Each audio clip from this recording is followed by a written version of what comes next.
I'm so thrilled to hear that Prime Minister Narendra Modi has gifted Jill Biden, the First Lady of the United States of America, a Pashmina shawl in a papier-mâché box.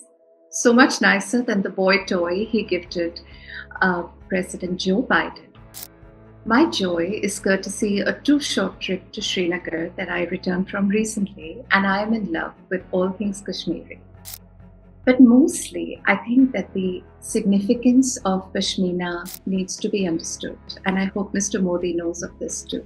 Babur, the founder of the Mughal Empire, and not a great friend of Mr. Modi, had started to practice the idea of giving khala, or expensive clothing, to his political allies as well as his noblemen.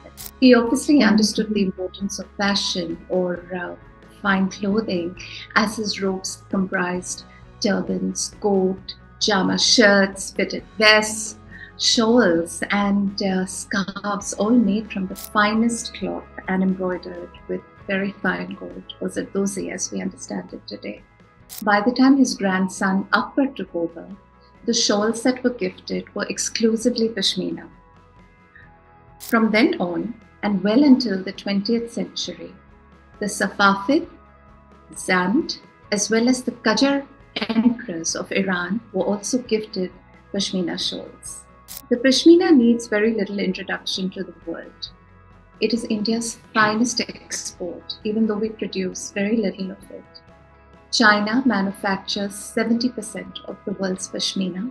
Mongolia comes in second at 20%. Australia, India, United States, Nepal, and Iran collectively produce the remainder of the 10%. Regardless, the market for Pashmina shawls the world over is insatiable. There are in fact far more fake or diluted Pashminas instead of authentic ones. Did you know a Pashmina is not always thin? For example, the Ladakhi Pashmina is a very thick shawl and it's almost like a blanket. It wears like a warm hug. I went on a Pashmina trail to Srinagar recently. My trip was courtesy Adyam Handwoven, which is the CSR arm of the Aditya Birla Group. What Adyam Handwoven does is it identifies villages all over India, turns them into craft clusters, pays them a higher wage than what they would make independently, and creates high design products that it retails out of its beautiful little stores all over Bombay. It also provides the artisans with better infrastructure. It encourages modern design details, and very importantly, it provides consistent employment and then creates a pure and a distinctive product. Manish Saxena, the lead advisor of Adyam, tells me that Kashmir gives them a chance to revisit their format of going to individual weavers in their homes instead, with a common space that brings together spinners, weavers, Sozni embroiderers under a single roof. Adyam's weaving center in Srinagar is a very special place. It is a Kashmiri-style home where different activities are conducted in different rooms. As much of India, the pre-loom activities are done by the women. There's a lovely lady called Yasmina who combs the Pashmina fluff and she cleans it. Then she spins it into a single thread yarn first. It's a modern day spinning wheel. It's set up on a sewing machine, as you can see. And then she respins it but anti-clockwise to make it a double thread Pashmina.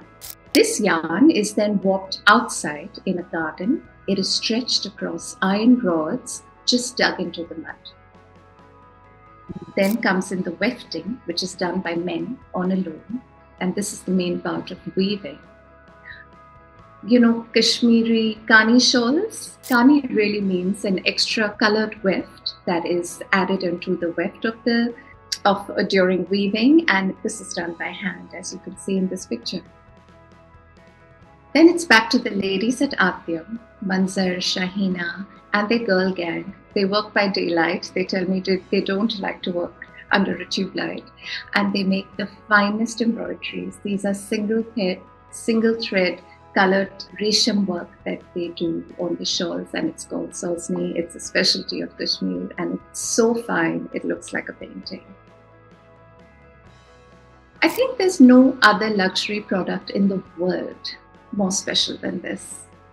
There's an unfortunate feminist tale too in the popularity of pashminas. They were a part of a wealthy woman's wedding trousseau, or her dowry, so to speak, in India, Pakistan, and Nepal.